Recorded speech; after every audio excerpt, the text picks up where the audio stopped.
Alright guys, it's Lozarian here, and I'm going to be doing a commentary of an Invoker game by Grimorum.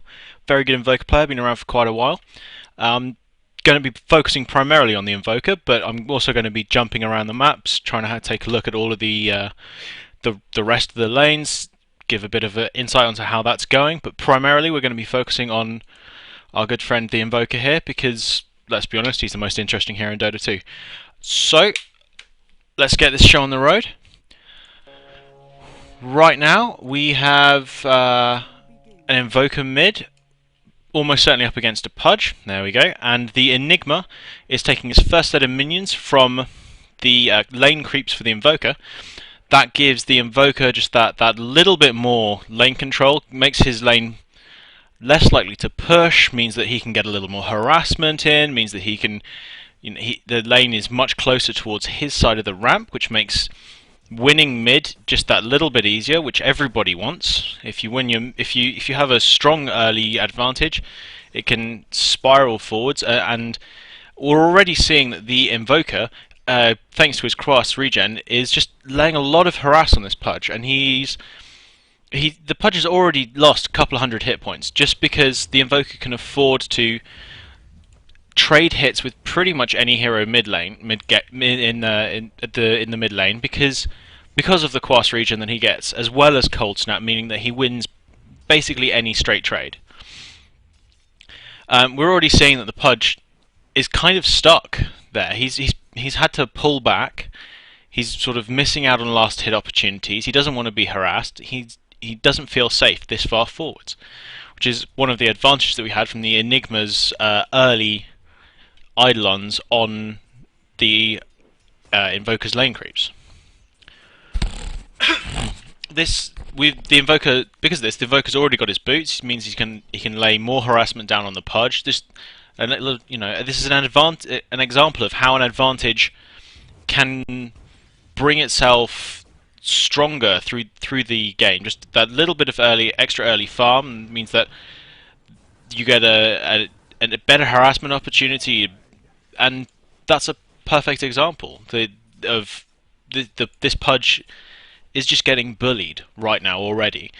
The Invoker is also being very good about making sure he's attacking and cancelling his attack animation, attacking from outside of the aggro range of the enemy creeps, and cancelling the aggro by attacking another unit. If we flick it onto player perspective on our Invoker, we should be able to see his mouse clicks. So he's making sure that when he attacks, he's just outside of the aggro range, which lets him get in a few extra hits, which is especially important with Cold Snap, because Cold Snap just means that you wreck any trade because of the bonus damage there and because you keep them within range.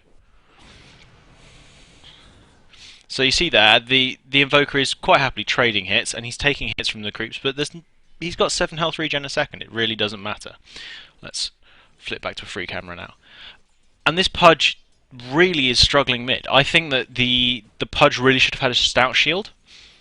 That would have mitigated certainly a large amount of the Invoker's attack, and this Invoker is going to get this kill here.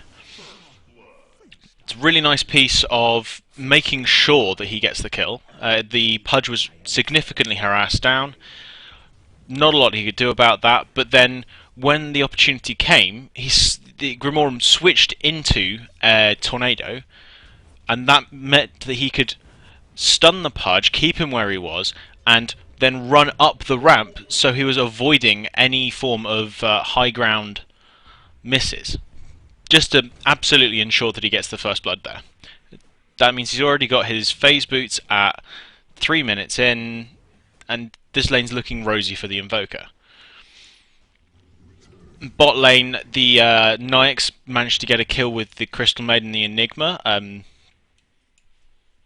Basically, this Nyx is being babysat very nicely by the Crystal Maiden. And top lane is going to be struggling slightly because he's a Shadow Demon who's inherently a squishy hero. 600 HP. That's not too much. Against 2, although I don't like the laning of the Dire.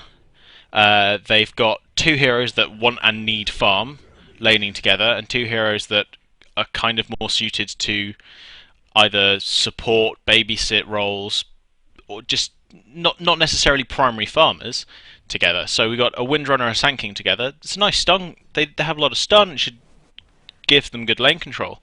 But really, what they should be doing is ensuring that their two carries, the Clinks and the Stealth Assassin, are getting a lot of farm.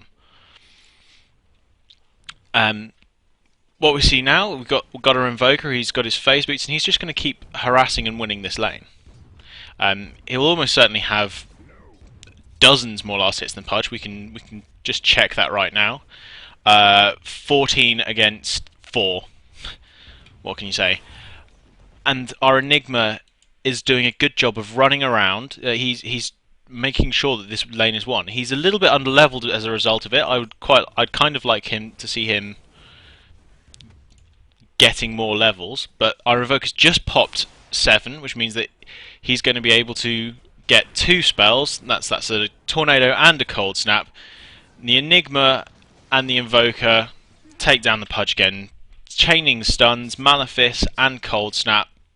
Pudge is going nowhere and he's dead. The Crystal Maiden doesn't have her Mana Aura, which means that we're almost certainly going to need mana regen elsewhere.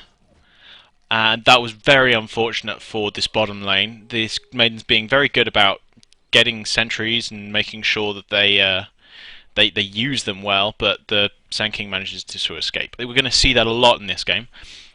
The Radiant side are going to be very, very hot on making sure that they have invisibility breaking items and keeping on top of the 3 invisible heroes on the dire side.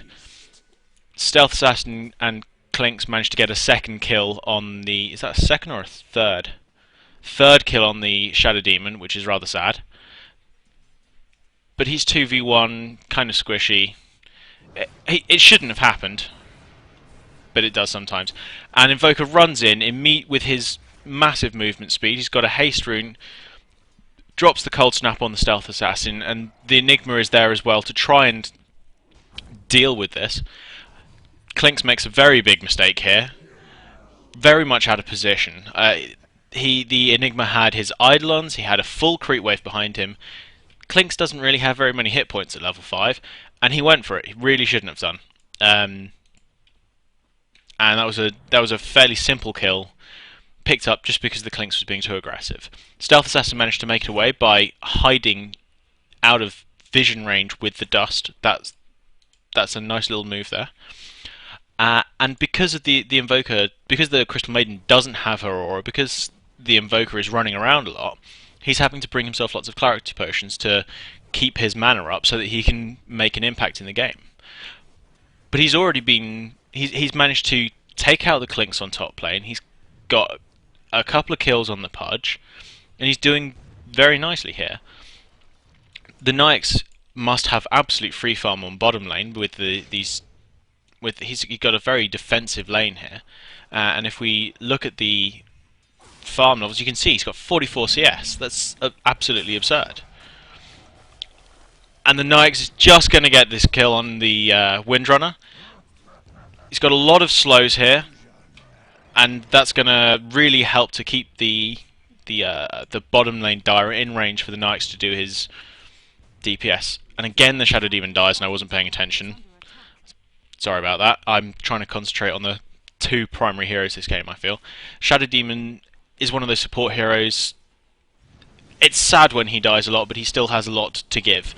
And again, Invoker coming in, he's done this twice now. He's got the dusts.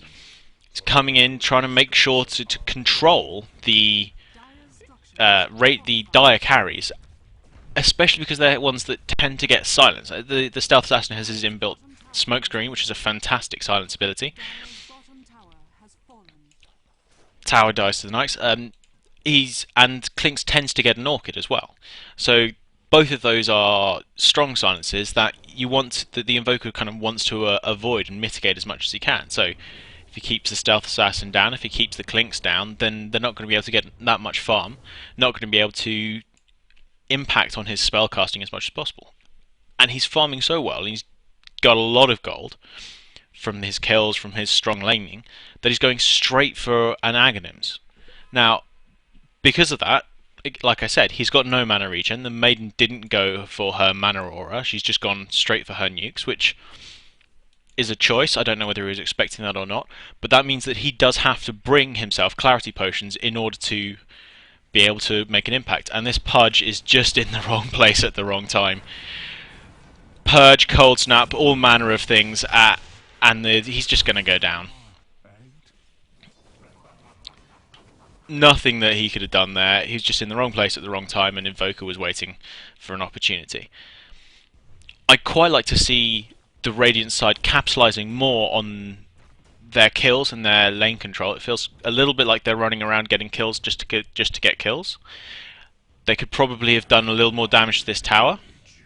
That would have been nice, but the Invoker picked up a double damage rune instead.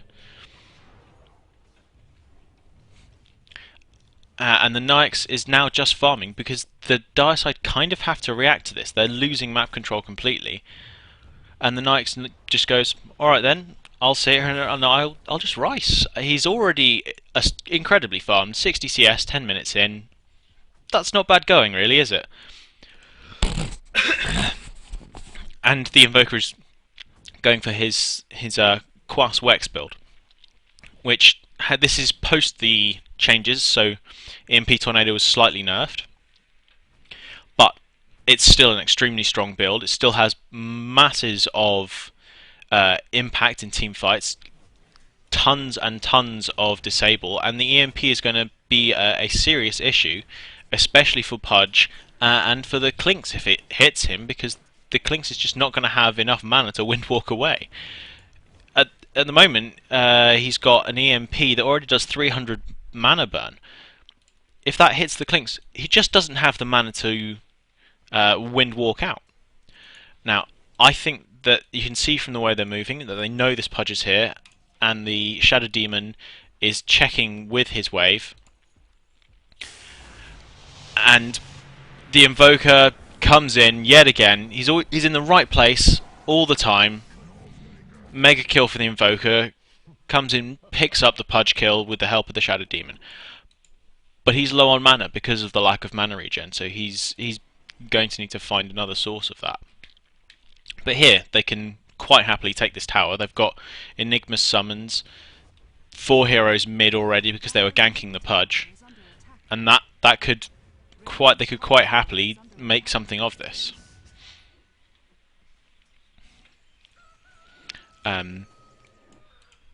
Clinks has got up a medallion which works really nicely with his fire arrows, and that was really unfortunate for the Sand King there, having his ultimate broken by the Enigma. But it worked out okay in the end. As the Enigma dies, Shadow Demon dies to the Stealth Assassin, and there's possibly a rage buyback there, because there's not a lot he can do about this. There's 2 of the Radiant mid and 4 of the Dire. But the Nyx has just been left to farm. He's got 13-minute Midas and an Armlet. That's a lot. A lot of farm, and the Invoker has just been pushing this lane solo. The Radiant have got wards up so that he can be defended. He knows the Sand King's coming at the very least, and if there's one with a team with this many invisible heroes, you got the Clinks and the Stealth Assassin right here. You expect whenever there's a gank coming for there to be more than one, so it's very wise for him to get out, especially given the health that the Sand King was on.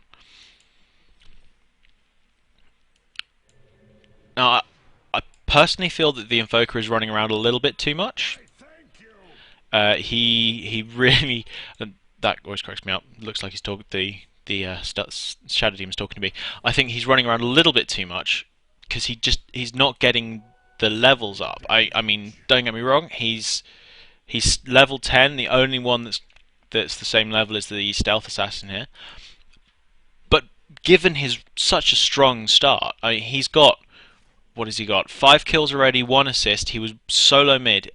I really feel that he should have more levels than this. But he is trying to win the lane, and this is another example of the really strong disables coming out of this Quaswex Invoker. Sanking goes in on the Enigma. Invoker's there to tornado and just kill the Sanking, because he's got the significant part of disables, and the Wex lets him run around the map pretty much at will.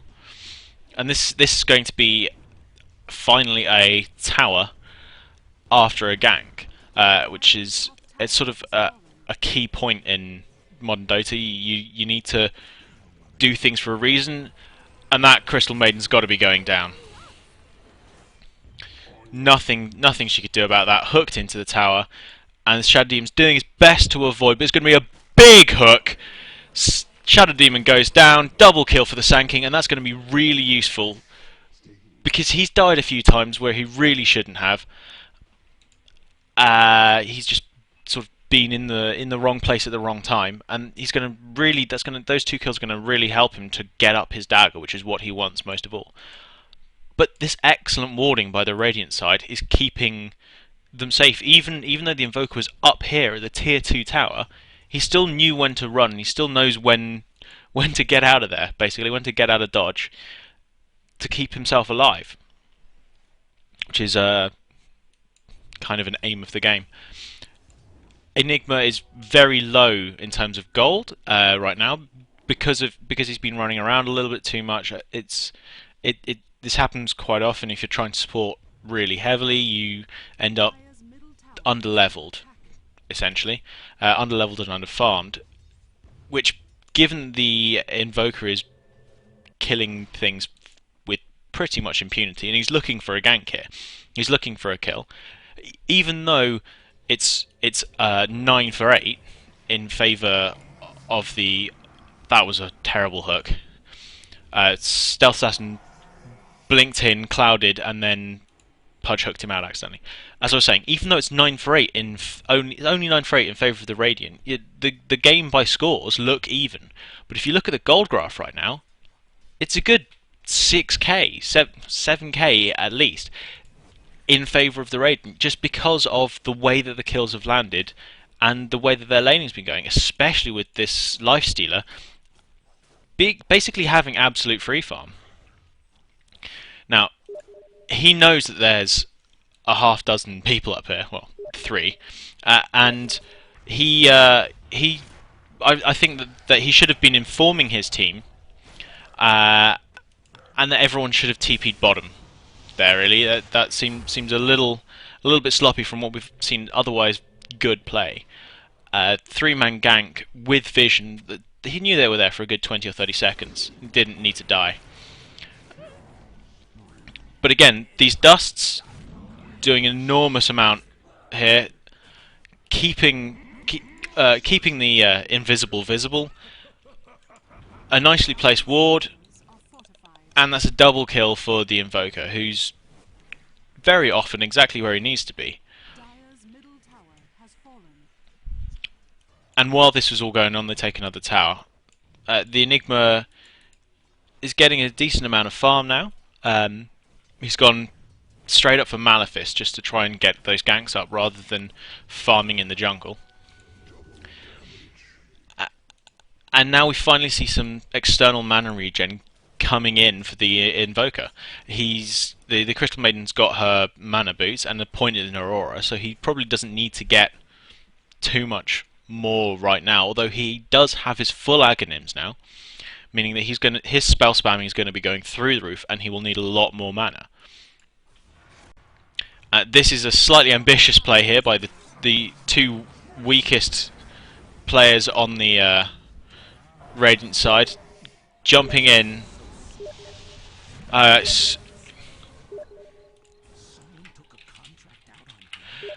Jumping in to into a sort of unknown location, and trying to take down a Ricky and a Pudge when they really couldn't. It's very witty. Yes. Go.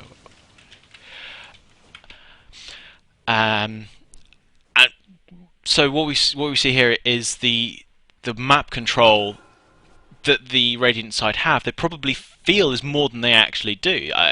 It kind of hinges around Grimorum's Invoker being there at the right time.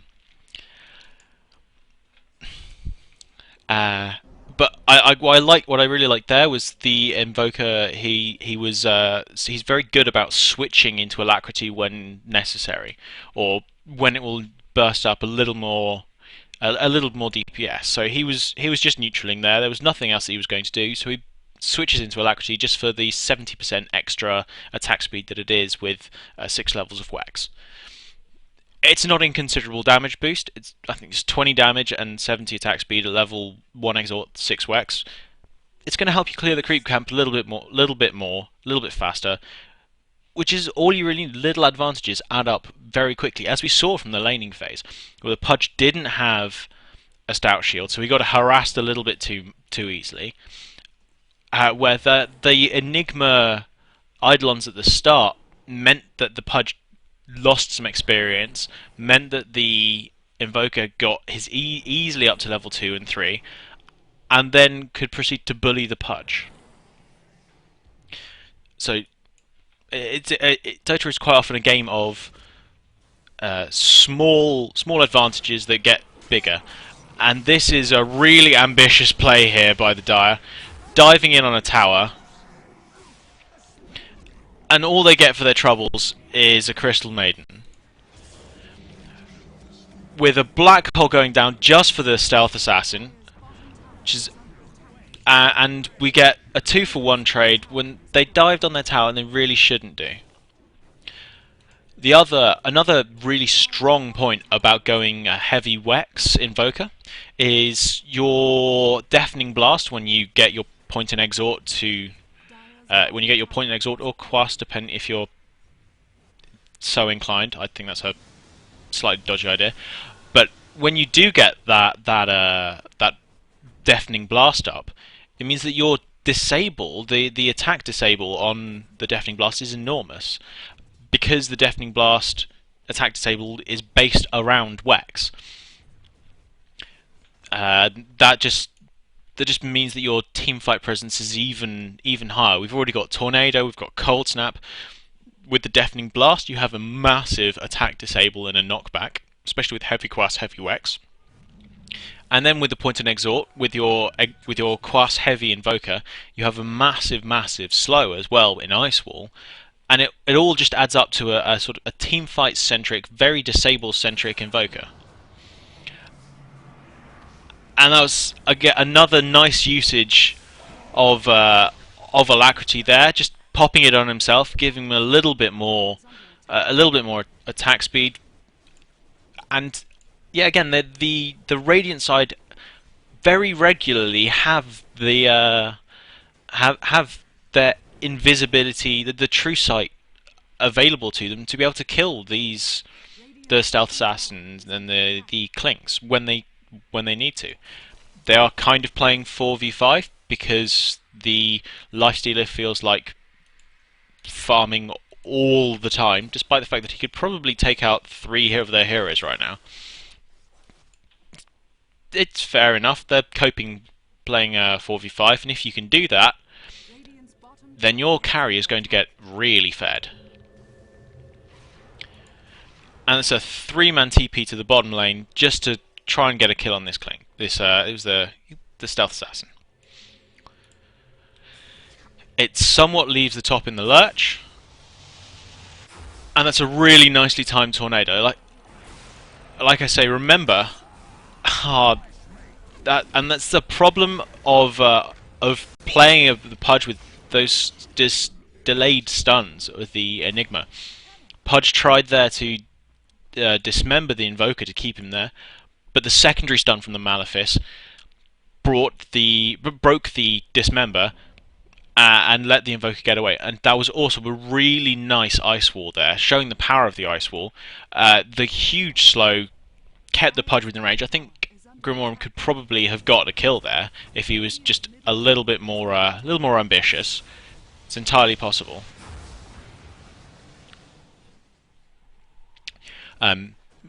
but even so, Ice Wall let him get away. That Ice Wall also cut off any attacks coming this way. Nothing could chase him through there. It blocked off essentially that line, and he ran this way, which was a really, really nicely positioned Ice Wall, which is often very hard to do. And the Radiant side have taken 1, 2, 3, 4 towers for the loss of 1. That's a massive gold advantage. Their Lifestealer has just been absolutely farming. Like he's just been sitting in the jungle and in the lane farming any item that he feels like. He's got a Midas, an Armlet, and a Mjolnir already because his team have granted him the map control, partly through the Invoker being everywhere, getting all of the kills. I mean, if we look at the gold graph, it's gone through the roof. It's more than 10k. 25 minutes, 10k gold difference. And because of the map control that the Radiant side have, because of all of the disables, you can see that the Dire are kind of scared to go anywhere on their own. There's 4 people mid here. And this Enigma really should already have dropped that sentry ward much faster than that. They could probably have got a kill on the Sand King there if the Enigma just dropped it straight away. Little mistake, but they do happen. Now, I'm not sure why Grimorum decided to go bot. He's probably trying to block off the Stealth Assassin, but just mistimed the EMP Tornado combo.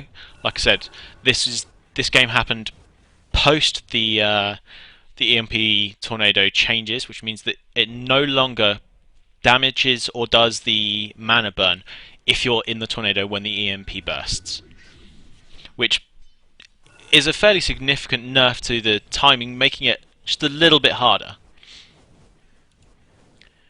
And I believe the Invoker's gone for... Yes, he's got a Yule's Scepter, which just is a really nice item, and the Nyx gets picked off very sadly. They can probably get a kill here on this Sand King, and another Sentry Ward just keeps the pressure on all of these Invis heroes, and it's a lovely timed Sunstrike Tornado combo. But the Pudge pulls the Clinks away from danger and manages to save a life. That could have gone a lot worse for the Dire. They lost the Stealth Assassin somehow, and they lost the Sand King, but they could quite easily have lost a Clinks, maybe even a Pudge if the Radiant had caught onto that. And now the Dire can't really do anything. They have to let this mid tower go. I mean, this Pudge has just been bullied all game. Look at him. He's got phase boots, a bottle, and a ring. Our erstwhile Invoker has got an Aghanim Scepter, a Yule's phase, has bought a half-dozen sets of dust, and the courier dies on the Dire side, which is worth as much, if not more, than a hero kill most of the time. And this could end up really badly for the Dire, as the Pudge tries to take out the Shadow Demon, but it's just a little bit too far forward, and the Radiant backup comes and kills him with very little difficulty. Our Invoker has just been running around, getting map control, getting kills. I like this by the Shadow Demon here. He disruptions himself to get a little more DPS on the tower. Very nice. I mean, the disruption illusions are 50 or 60% of your damage, and this ward lets them spot the Windrunner there. Grimorum again drops his Alacrity beforehand and quickly switches into EMP and Tornado. Gets the damage on the Windrunner and takes her out.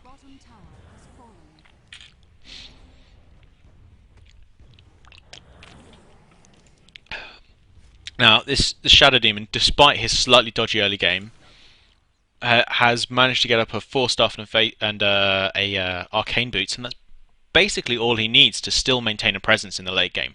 Demonic Purge is an extremely strong skill, and the Nyx was pushing mid solo without having enough pressure on the top lane there. He really shouldn't have been that far out without making sure that the top lane was pushed, because that just meant that the Dire could come through and chain disable them to death. He is massively stacked. If we look at this Nyx, and he's got an Armlet, Mjolnir, Midas, and Treads. He must have what 200 CS. 30 minutes in, 200 CS, massive farm. But it doesn't matter how farmed you are if you're stunned for about 2 minutes. He's going down. And this is where the Radiant side seems to be running around a little bit too much. They're a little bit too far apart from each other, especially this Nyx, who really should be with his team, and that's a badly mistimed dust there from Grimorum, showing that even the heroes of the story can make mistakes. Putting out the dust as the stealth assassin is in the tornado means the stealth assassin doesn't get hit by the dust. Sad story. But he still managed to get away with using his Yules and then dropping a ice wall just perpendicular to the lane, making it very hard for them to chase him through. Now, this Sand King seems a little ambitious, and he is very lucky to make it out of there alive. His team are all on this side of the map, and he's down here somewhere. That's not good. Like, he's very lucky to make it away, and he's very lucky to have the Blink Dagger come out of disable just before he gets caught. I don't know, was he trying to ward there? I think he might have been trying to ward there. And the Pudge hooks the Shadow Demon and takes him out. It's the problem, any game where there's a Pudge around, you can always end up hooked and killed if you don't have your allies. If your allies don't have the interrupts to be able to break the dismember in time. So, which, given the slightly squishy nature of quite a lot of the Radiant side, I mean, Shadow Demon probably has about 1,000 hit points with that get up. Crystal Maiden has 900. Enigma has 1,000. This Pudge could cause some serious issues. It's 30 minutes into the game, and he can still solo kill most of their team. It's just that the Invoker is quite often on the ball and with his team, and managing to break dismembers and kill the Pudge. And because of that, the Pudge is very reluctant to try and run around and solo gank. This is probably the first time in quite a while the Radiant haven't had any wards on their side of the river or on their rune spots. That's because they're being really aggressive with their wards. They got a base ward here because they know they want to be pushing, because the Clinks and the Stealth Assassin are very much strong late game heroes. They've got a really farm Nyx, but one carry kind of loses to 2 carries eventually. And the Dire side are going for the Roshan. Use your medallion, Clinks. Use your medallion in. Use the medallion on the. There we go. The medallion goes through Roshan's spell block, but doesn't break it, so it's very useful for taking him down. And they managed to take down the Roshan, but it looks like the Radiant sort of figured out what was going on. Ricky dies straight away, and they managed to pick off the Crystal Maiden, but the Enigma drops a black hole just to take out the Ricky, and that's another fantastic ice wall, trapping the Ricky in place, as well as causing any issues for anyone trying to get up this ramp here. That was a really nicely positioned ice wall there, because it made it almost impossible for anyone to escape up that ramp, or for anyone to come back down that ramp. And the Pudge was just sitting in Roshan, whimpering softly, crying for his mother. And this is where they should push. They've got rid of the Sanking. The Sanking burnt his ultimate anyway and didn't do anything. And they really should just go for this. And again, another they're keeping the alacrity going whenever they can, just to keep the push keep the push up. And I think they could probably have gone for this some more. And the Nyx has been really good about dropping his rage as soon as he gets hooked, and going on the person that's attacking him. Shadow Demon getting hooked out, that's not so good. And the Invoker making sure that he can kill that Rax by dropping the blaster on the Sanking. Tornadoes himself to protect himself a little bit, and then very quickly Ghost Walks. This fantastic ability switching there coming out of the Invoker. And the Sand King's going to go down as well. They lost the Life Stealer and the Crystal Maiden, which was kind of sad, but they did take out the melee barracks. And I think that trade is probably worth it. They really want to be pushing. Now this Enigma looks like he's in a lot of trouble. We've got a Stealth Assassin there with a Diffusal Blade, and if he can Blink Strike, then Blink Strike and Purge, the Enigma's going to go down, but he doesn't quite have the vision, doesn't have the range. And because he knows that the Dire are chasing this Enigma, Grimorum's Invoker can just quite happily sit at the bottom lane and farm in relative safety. And as soon as he doesn't know where they are, as soon as he doesn't feel safe, he backs off. He knows that the Clinks is there, so he drops a Sunstrike, but that's just a little psychological dig. He's saying, look, I know where you guys are.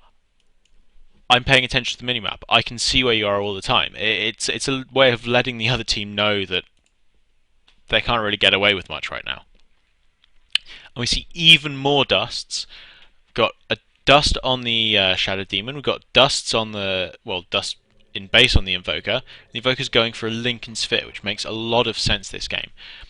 Blocks an Orchid, which is one of the few things that he's worried about. Blocks Dismember. Blocks a Shackle Shot. And blocks a Burrow Strike if it happens directly on the Invoker. So there are few. Where is that Pudge? He's just going for some creeping. That's fine. So that Lincoln Sphere is a really astute bit of buying from Grimorum here. Essentially meaning that it's very, very hard for them to take him down. He's already over-leveled. He's got quite a lot of hit points, especially for an Invoker. Maximum movement speed. He can Yules himself if he if he gets into danger, which is one of the best parts about Yules, in my opinion. And he's also got a Lincoln's, which means they're going to have to burn a good half of their abilities just to even have a chance to bring him down. And then the Shadow Demon is kind of the whipping boy of this game, possibly earning the Melk Award. And the Radiant side probably want to be finding themselves a gem right now, because they just need that invis protection, and as soon as they get that up, they can pick someone off and probably basically just go win.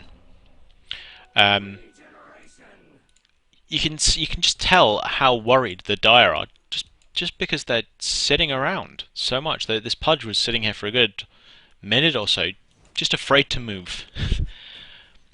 And Grimorum is again using the alacrity just to get a little bit more farm, a little bit more push. He's very good about swapping his abilities, and there's the gem on our Invoker, who's been really hot on making sure that he has the right amount of invis detection. And he's looking for a kill here. He knows that someone's around because he saw them pushing, and he's just hoping that his ridiculous movement speed is going to give him the chance to do that. And there we go. Finds the Sand King.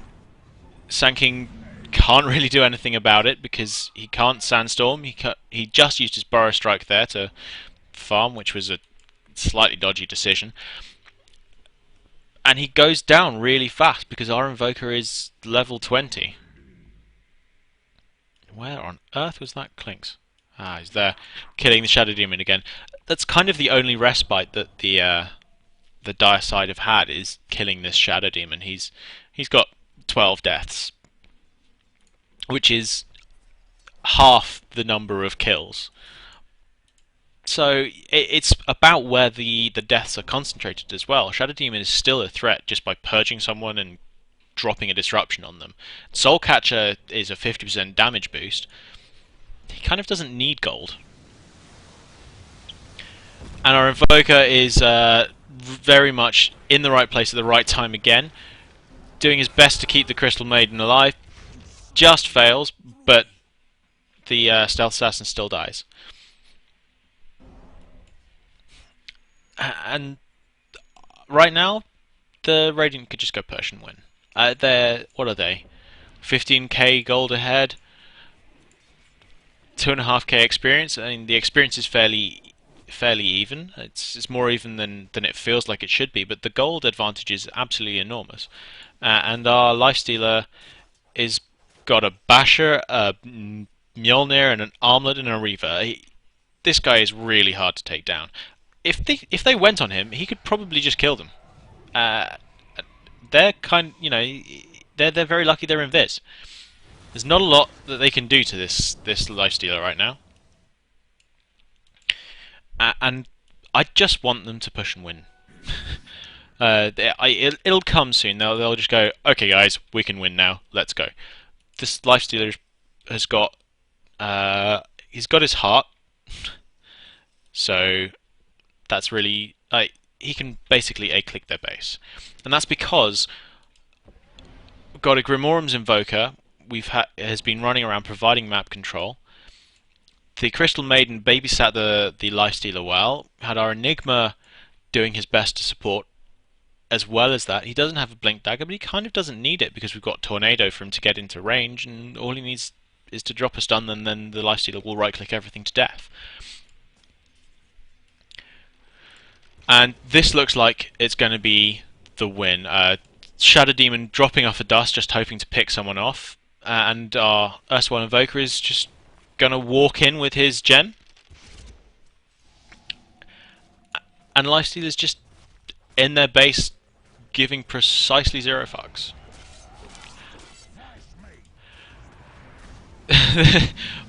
Pudge hooks him again and gets destroyed again.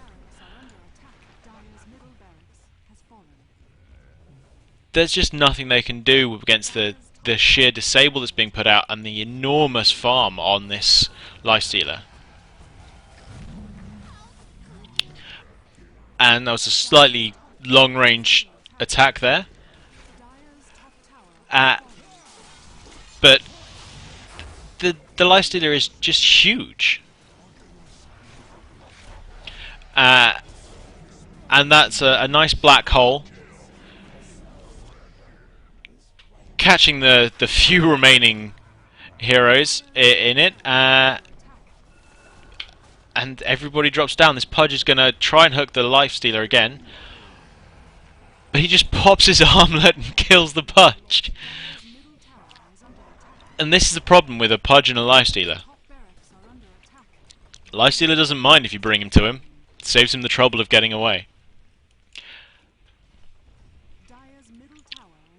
And that's got to be the GG. It's some really strong Invoker play, some massive farm out of the Lifestealer, huge map control, and really shows the importance of having very strong invis detection. True sight whenever you've got an invis heavy team. The proper switching out of abilities on an Invoker, throwing an Alacrity out when it gives you some more damage on a push. All of that. And that's a lovely Tornado Sunstrike combo there. Just leading the Sunstrike a little bit because he knows the Windrunner is going to run straight back to base, taking him out. And Grimorum's Invoker here has got 14 kills and 13 assists. That's more kills and assists than the other team has kills altogether. So he's clearly been doing a rather good job. And they are just trying to bring down this lifestealer, but it's not going to happen.